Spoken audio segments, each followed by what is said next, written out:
এই যে আদ্দিন হাসপাতাল কোটি কোটি টাকা নিয়ে ঘুরেছে আমার পিছনে, আল্লাহর রহমতে আপনাদের দোয়া কোনো টাকার প্রতি লোভ হয় নাই।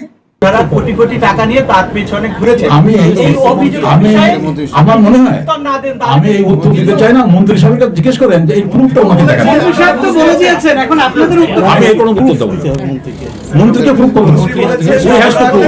মন্ত্রী তো উত্তর দিয়ে দিয়েছেন। কত একটা লোক আপনি আমার বিরুদ্ধে 10টা কথা বলতেই পারেন, বলতে পারেন আপনি 10টা কথা আমাকে বিরুদ্ধে বলতে পারেন।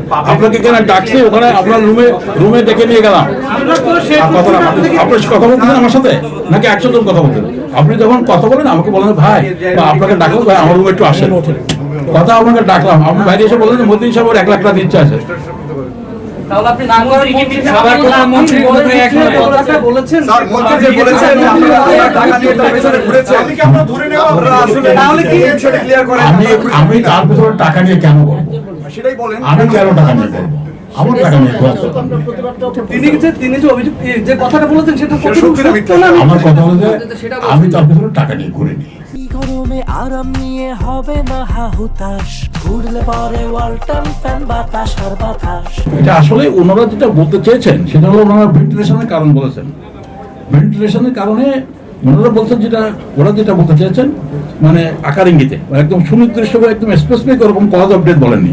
ওনারা আকার ইঙ্গিতে যেটা বোঝাচ্ছেন যে কার্বন ডাইঅক্সাইড লেভেল বেড়ে যাওয়ার কারণে, ভেন্টিলেশনে অফ থাকার কারণে কার্বন ডাইঅক্সাইড লেভেল বেড়ে গেছে, এই কারণে হয়তো বাচ্চাগুলো মারা গেছে, এই হতে পারে। আমি একটু শেষ করি, আমার কথাটা শেষ করি। আপনি যদি একদম ঠাস ঠাস করে কথা বলে তাহলে আমি উত্তর দিতে পারবো না। লেট আস স্পিক দেশ থেকে কলকে যে আপনাদের জ্ঞাতার্থে বলতে একটা কথা, আপনাদের সায়েন্টিফিক নলেজের জন্য একটা বলে, সেটা হলো এই আমরা যারা অ্যাডাল্ট তাদের যে কার্বন ডাইঅক্সাইড রেজিস্ট্যান্ট ক্ষমতা, যে কার্বন ডাইঅক্সাইড বেড়ে গেলে আমাদের শ্বাসকষ্ট হবে, বুঝলেন কথা, ডিসকমফোর্ট ফিলিং হবে।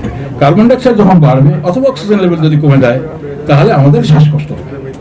অক্সিজেন লেভেল আমাদের ক্ষেত্রে বা আমাদের অ্যাডাল্টদের ক্ষেত্রে যদি 95%-এর নিচেই যায় তাহলে কিন্তু আমাদের শ্বাসকষ্ট শুরু হতে পারে। হ্যাঁ, বাচ্চাদের ক্ষেত্রে 90%, তাহলে বাচ্চারা হচ্ছে মোর রেজিস্ট্যান্ট টু হাইপক্সিমিয়া। আমি কথা বুঝতে পারছি? একটা বাচ্চা যতখানি কম অক্সিজেনে সার্ভাইভ করতে পারবে, নিউবর্ন বেবি, আমরা তা পারবো না। একইভাবে কার্বন ডাইঅক্সাইড লেভেলও তাই। কার্বন ডাইঅক্সাইড বেশি লেভেলে যতখানি একটা বাচ্চা সার্ভাইভ করতে পারবে, অ্যাডাল্ট পারবে না। এই জন্য এগুলো ডিফিকাল্ট টু এক্সপ্লেইন, এ হচ্ছে সায়েন্টিফিক কথা। এখন আই ডোন্ট নো বাচ্চাগুলো মারা গেছে, এটা খুব দুঃখজনক এবং বেদনাদায়ক জাতির জন্য, আমার জন্য, আমার হাসপাতালের জন্য।